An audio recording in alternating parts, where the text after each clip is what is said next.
नमस्कार, मी अश्विनी. महाराष्ट्र टीव्ही 24 मध्ये आपले स्वागत आहे. महाराष्ट्रातील बातम्यांकडे वळण्याआधी एक नजर टाकूया हेडलाईन्सवर. निवडणूक आयोगाने असा निर्णय देऊन आमच्यावर आणि शरद पवार यांच्यावर अन्याय केला आहे. जयंत पाटील यांची प्रतिक्रिया. नांदेड कृषी विभागाच्या वतीने मिलेट रॅलीचे आयोजन आणि खासदार अनिल बोंडे हजारो भाविकांसहित निघाले अयोध्येत रामलल्लाच्या दर्शनाला. आता बातम्या सविस्तर. उपमुख्यमंत्री अजित पवार यांच्या नेतृत्वाखालील गट हाच खरा राष्ट्रवादी काँग्रेस पक्ष आहे, असा महत्त्वपूर्ण निर्णय निवडणूक आयोगाने मंगळवारी घेतला. तसेच पक्षाचे नाव व घड्याळ हे निवडणूक चिन्ह अजित पवारांच्या गटाला देण्यात आले आहे. या निर्णयामुळे शरद पवार यांच्या गटाला मोठा राजकीय धक्का बसला आहे. यावर निवडणूक आयोगाने असा निर्णय देऊन आमच्यावर आणि शरद पवार यांच्यावर अन्याय केला आहे, अशी प्रतिक्रिया शरद पवार गटाचे जयंत पाटील यांनी दिली आहे. निवडणूक आयोगासमोर अनेक तारखा झाल्या आणि त्यात आम्ही सखोल सिद्ध केलेलं होतं की महाराष्ट्रातला आणि देशातला जे वेगवेगळे पदाधिकारी आहेत ते मेजॉरिटीने शरद पवार साहेबांच्या बाजूने आहेत. आम्ही हे सिद्ध केलेलं होतं. त्याची अनेक उदाहरणं निवडणूक आयोगापुढे झालेली आणि निवडणूक आयोग देखील त्यांच्या बॉडी लँग्वेजमधून चेहऱ्यावरून दिसत होतं की आम्ही जे सांगतोय ते त्यांना जवळपास पटत होतं. ठीक आहे, आता निर्णय आलेला आहे. पवार साहेबांनी स्थापन केलेला हा पक्ष आहे. पवार साहेबांनी महाराष्ट्रात आणि देशामध्ये ह्या पक्षाचा विस्तार केला. 28 राज्यात हा पक्ष आहे. त्यातल्या 23 राज्याच्या अध्यक्षांनी त्यांना पाठिंबा दिला. असं असतानाही हा निर्णय फक्त महाराष्ट्राच्या विधिमंडळाच्या सदस्य जास्त एका बाजूला गेले म्हणून घेण्यात आलेला आहे. शिवसेनेच्या बाबतीत जो निर्णय सुभाष देसाईंच्या केसमध्ये लागला त्यात सुप्रीम कोर्टाने हे सांगितलेलं आहे की या कोणत्याही पक्षाचे विधिमंडळाचे सदस्य कुठे गेले म्हणजे त्यांच्या मागून पक्ष जाणं आवश्यक नाही. आम्ही यावेळी काडर सगळं पवारसाहेबांच्या कार्यकर्त्यांचं जे पदाधिकारी आहेत ते पवारसाहेबांच्या बरोबर आहेत हे दाखवून देखील हा निर्णय झालेला आहे. आम्ही या निर्णयाच्या बाबतीत सर्वोच्च न्यायालयात जाऊन दाद मागू आणि लवकरच आम्ही सर्वोच्च न्यायालयात जाऊ. निकाल अनपेक्षित होता कारण आमचे वकिलांनी जे आर्ग्युमेंट केले ते अतिशय उत्तम होते. त्याला समोरच्या बाजूने कोणतंही काउंटर आर्ग्युमेंट विशेष झालेलं नव्हतं. तरी देखील असा निकाल होतो हा सरासर अन्याय आहे. शरद पवार साहेबांच्यावर अन्याय आहे आणि त्यामुळं याच्यावर आम्ही सुप्रीम कोर्टात जाऊ. आम्हाला अपेक्षा आहे की सुप्रीम कोर्ट या सगळ्याचा आढावा घेईल आणि लवकरात लवकर लोकसभेच्या निवडणुका जाहीर होण्याच्या आधी सुप्रीम कोर्ट याच्या बाबतीत न्याय करेल अशी आमची अपेक्षा आहे. आम्ही ह्या पक्षात 25 वर्ष काम करतोय आणि त्यामुळं वाटणारच ना मनाला. महाराष्ट्रातल्या लाखो कार्यकर्त्यांना हे वाटणार. आज ती भावना सगळ्यांच्यात आहे. भावना काय निकाल विरोधात लागलेला आहे आणि आम्ही सर्वोच्च न्यायालयात जाऊ. आम्हाला आशा आहे की किमान सर्वोच्च न्यायालयात तरी पवार साहेबांना न्याय मिळेल. नांदेड कृषी विभागाच्या वतीने आंतरराष्ट्रीय पौष्टिक तृणधान्य वर्षे साजरे होत असून त्यानिमित्ताने आज कृषी विभागाच्या वतीने मिलेट रॅली काढण्यात आली होती. या रॅलीत कृषी विद्यालयातील विद्यार्थी, कृषी विभागातील अधिकारी, कर्मचारी मोठ्या संख्येने पारंपरिक वेशभूषेत सहभागी झाले होते. ही रॅली महात्मा फुले यांच्या पुतळा ते जिल्हाधिकारी कार्यालयापर्यंत काढण्यात आली होती. आपल्या देशातील शेतकऱ्यांनी पिकवलेले फळे, भाजी, धान्य जर आपल्या देशातील नागरिकांनी खरेदी केली तर त्या शेतकऱ्याला बाहेर बाजारपेठ शोधण्याची गरज भासणार नसल्याची प्रतिक्रिया नांदेडचे कृषी अधीक्षक भाऊसाहेब बोराटे यांनी दिली आहे. उसने का ध्यान धरे सबका सब सन्मान करे. चराचरात वास करणारे गुरुदेव शक्ती खरं तर ते शेतकऱ्यामध्ये जास्त प्रभावीपणे काम करते कारण तो रात्रंदिवस कष्ट करतो. आणि आज जगामध्ये जर बघितलं तर 64-65 देशामध्ये शेतमालाच्या दराचा प्रश्न हा भेडसावत आहे. शेतकऱ्यांना वाटतं माफक दरामध्ये विक्री व्हावी आणि ग्राहकांना वाटतं माफक दरामध्ये विकत मिळावं. परंतु आज जर बघितलं तर भाज्याचे भाव असतील, टोमॅटोचे भाव असतील किंवा फळाचे भाव असतील तर ते माफक दरापेक्षाही स्वस्तामध्ये आपल्या ग्राहक बंधूंना मिळत आहेत. आपलं कोणाचं उत्पन्न कमी होत नाही, मात्र शेतकऱ्याचं उत्पन्न हे अत्यंत फ्लक्च्युएशन असतं. म्हणजे कुठल्या हंगामात कधी वर जातं कधी खाली जातं. वर जाण्याचं प्रमाण हे कमीच आहे. अशा पार्श्वभूमीवर जे काही शेतकरी पिकवतो म्हणजे ज्वारी असेल, बाजरी असेल, भरडधान्य आहे. जगामध्ये आमचा देश असा आहे की ज्याच्यामध्ये सगळे भरडधान्य होतात. आमच्या देशामध्ये सुद्धा ओबेसिटीचं जे काही प्रमाण आहे, लठ्ठपणाचं जे काही प्रमाण आहे, जगामध्ये जवळपास 25% लठ्ठ लोकांची संख्या वाढत चालली आहे. आणि लठ्ठ झाल्यानंतर वेगवेगळ्या आजाराला ते बळी पडतायत आणि पर्यायाने त्यांचा खर्च जो काही आहे हॉस्पिटलचा वाढत जातो आणि आमचं जे काही मनुष्यबळ आहे, जे मॅनपॉवर आहे, त्याचं वेस्टेज होतं. सगळ्या पार्श्वभूमीवर शेतकऱ्याचं उत्पन्न वाढावं, आरोग्य चांगलं राहावं, शेतकऱ्याला चांगला माल बाजाराला भार भेटावा, या अनुषंगाने महाराष्ट्र शासन, भारत सरकारने पूर्ण हे ताकदीनुसार जागतिक भरडधान्य दिन वर्ष सुरू केलेलं आहे.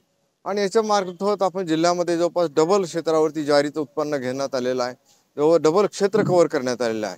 आणि हे ज्वारी खाल्लं किंवा बाजरी खाल्लं तर आमचे पोटाचे विकार जे बरेच कमी झालेले आहेत.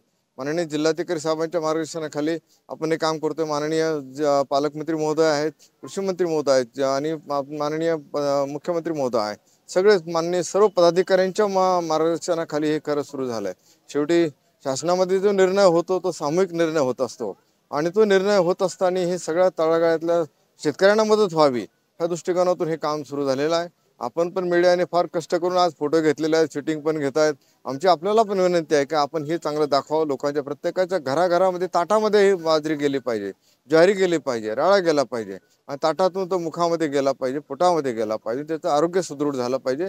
शेतकऱ्याचं आर्थिक जे काही आरोग्य आहे ते सुदृढ व्हावं आणि बाकी नागरिकांचं आरोग्य ते सुदृढ व्हावं.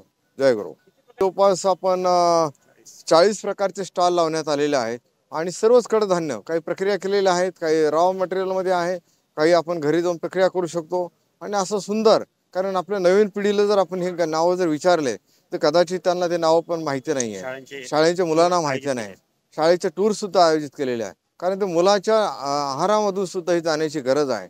कारण ते ज्यावेळेस सुदृढ नागरिक हे देशाचे होतील त्यावेळेस सुद्धा ते त्या शेतकऱ्याला कुठलंही बार्गेनिंग न करता, कुठल्याही त्या ठिकाणी घासाघीस न करता त्या शेतकऱ्याचा माल हा घेतील. मला माहिती आहे की आपण फक्त शेतकऱ्याच्या मालाची घासाघीस करतो, कुठल्याही याच्या व्यतिरिक्त फारशी घासाघीस होत नाही आणि कोणी ऐकून घेत नाही. म्हणून शेतकऱ्याच्या मालाची फारशी घासाघीस न करता अत्यंत मोठ्या मनाने, अंतःकरणाने, आम्ही पाहिलं इतर देशामध्ये एकूण आपल्या उत्पन्नाच्या साधारणतः 30-35% खर्च हा त्या खाण्यामध्ये होत असतो. आमच्या देशामध्ये तसं नाही. आमच्या उत्पन्नाचे फक्त 10 ते 15% फक्त खर्च होत असतो.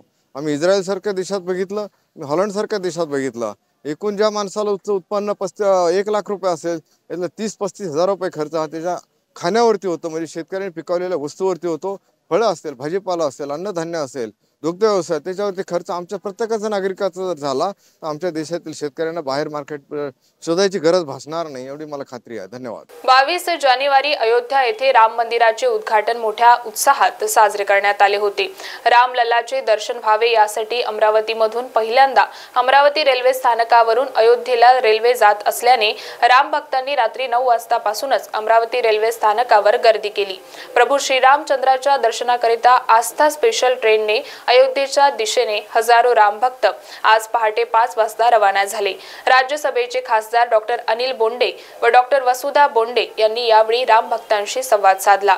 फलटावर लागलेल्या प्रत्येक बोगीमध्ये जाऊन त्यांनी रामभक्तांची आस्थेने विचारपूस केली. सर्वांना प्रवासाकरिता शुभेच्छा दिल्या. त्यानंतर अयोध्या स्पेशल ट्रेनच्या चालकांचा त्यांनी सत्कार केला. या कार्यक्रमासाठी परिश्रम घेणारे रेल्वे खात्याचे अधिकारी कर्मचारी, पोलीस खात्याचे अधिकारी कर्मचारी, सुरक्षा रक्षक, महिला कर्मचारी, आरक्षण प्रक्रियेत काम करणारे कर्मचारी यांचे डॉक्टर अनिल बोंडे यांनी आभार देखील मानले. स्थापना माननीय प्रधानमंत्री नरेंद्रजी मोदी यांनी 22 जानेवारीला केली आणि आज प्रधानमंत्री श्री नरेंद्रजी मोदी यांच्या आणि JP नड्डाजी राष्ट्रीय अध्यक्ष,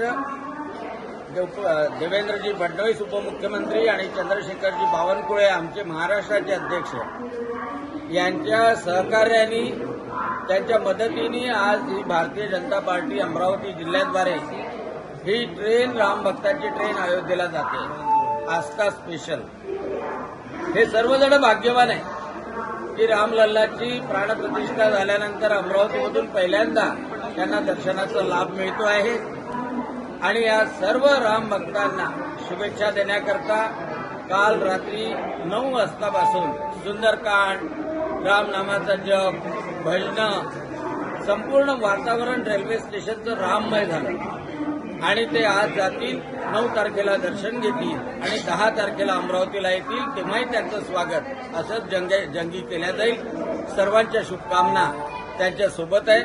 प्रभू श्रीरामचंद्राच्या चरणी ते प्रार्थना करणार आहे की या देशाला विकसित भारत करणारे प्रधानमंत्री नरेंद्रजी मोदी पुन्हा प्रधानमंत्री या भारताला लाभो आणि भारत मातेची प्रगती, भारत माता अत्युच्च स्थानावर विराजमान हो, ही प्रार्थना सर्व रामभक्त करणार आहे. त्या सर्वांना मी मनपूर्वक शुभकामना देतो. जय श्रीराम. बातम्यांमध्ये वेळ झाली आहे छोट्याशा विश्रांतीची. बघत रहा महाराष्ट्र टीव्ही 24. इस खबर के प्रायोजक है शिवशंकर आयुर्वेदिक क्लिनिक। अनुभवी डॉक्टर्स से सज्ज, सभी प्रकार के आयुर्वेदिक दवाइयाँ मिलने का एकमात्र स्थान। इनका पता Shivshankar Ayurvedic clinic, doctor Mangala Ketkar hospital के सामने, महाजन मार्केट के पास, टेम्पल बाजार रोड, सीताबर्डी, नागपुर। आँखों की संपूर्ण देखभाल के लिए मध्य भारत का जाना माना नाम माधव नेत्रालय। यहाँ आँखों की पूरी तरीके की जांच के साथ सभी प्रकार के ऑपरेशन किए जाते हैं। मोतिया बिंदु, काज बिंदु, रेटिना, साथ ही कॉर्निया के उपचार भी होते हैं। तिरछेपन और युवाओं में चश्मा हटाने का ऑपरेशन भी आधुनिक लेजर तरीके से होता है। आँखों की सभी समस्याओं व अधिक जानकारी के लिए संपर्क करें माधव नेत्रालय, साई मंदिर के पास, Gajanan Nagar T point, Ajni, Nagpur. Dial करें 678-5200 या Madhav Netralaya premium centre, Vasudev Nagar metro station के पास, Hingna T point, Nagpur. Dial करें 3502300। विश्रांतीनंतर वळूया समोरील बातम्यांकडे. भाजप महिला आघाडीच्या दक्षिण पश्चिम मंडळाकडून नागपुरात हळदी कुंकू समारंभाचे आयोजन करण्यात आले. या समारंभात अमृता फडणवीस यांनी हजेरी लावली.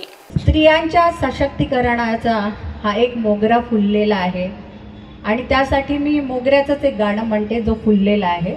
4 लाईनी. मोगरा फुलला, मोगरा फुलला, मोगरा फुलला,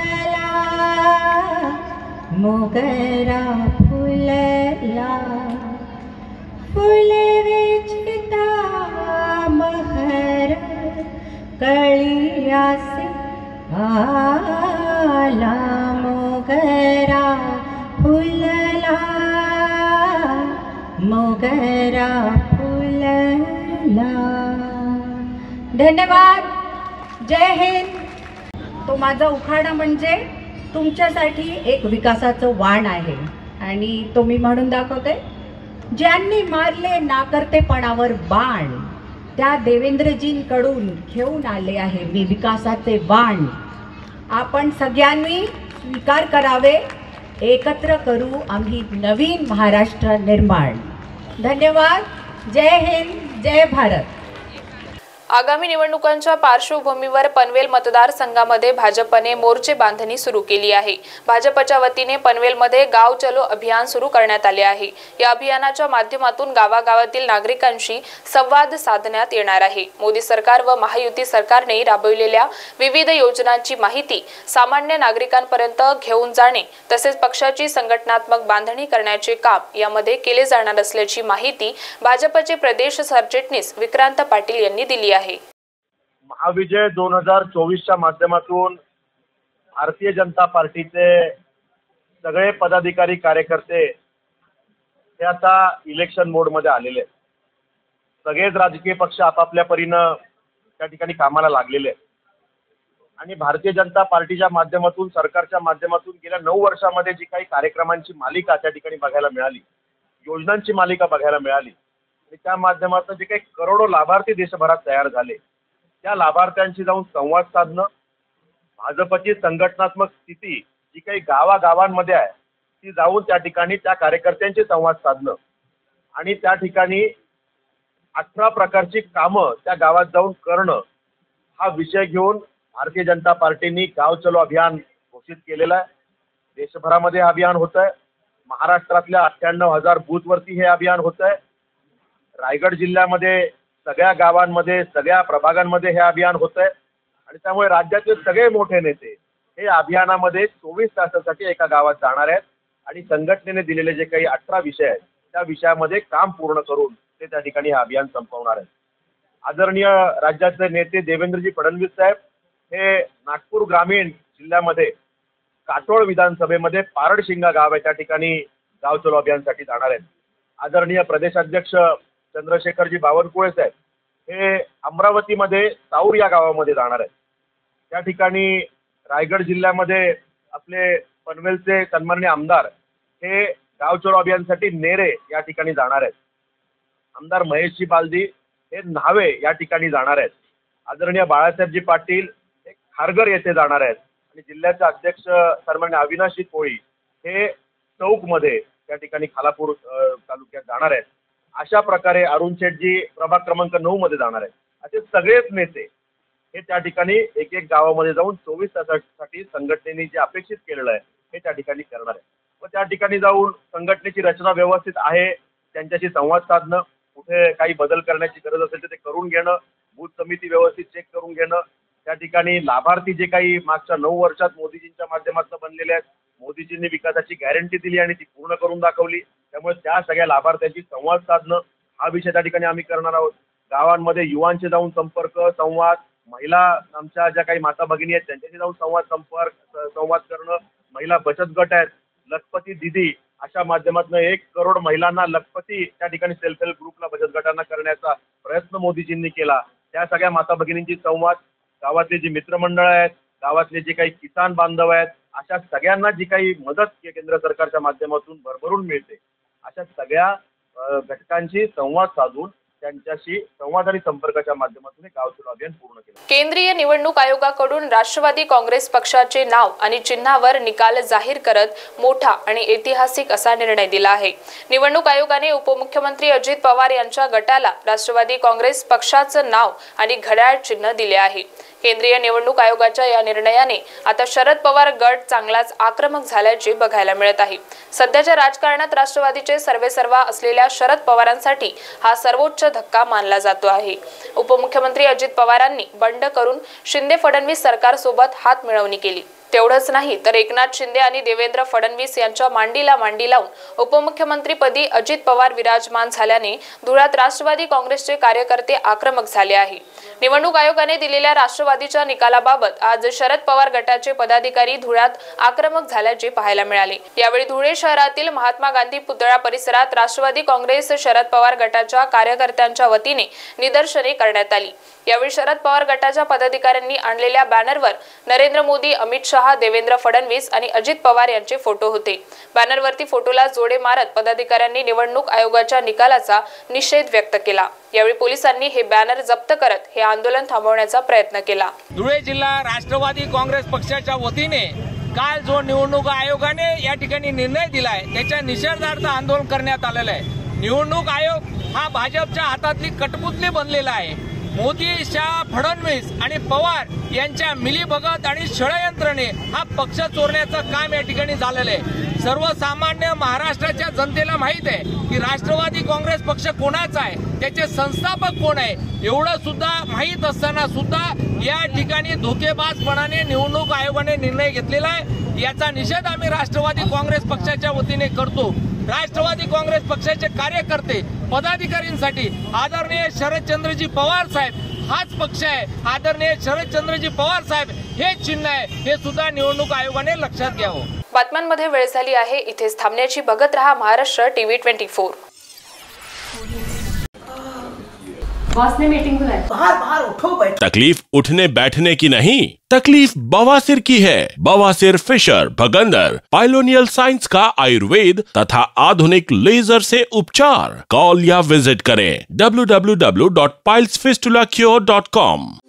integrity super specialist hospital end research institute of Nagpur अब नागपुर में अत्याधुनिक सुविधाओं के साथ ICU, modular operation theatre, maternity surgery and laparoscopy surgery, orthopedic and joint replacement, dialysis unit, pathology and pharmacy. Our address: Vinoba Nagar, Kharbi Ring Road, Nagpur. Our contact: 8668792352 9801980100.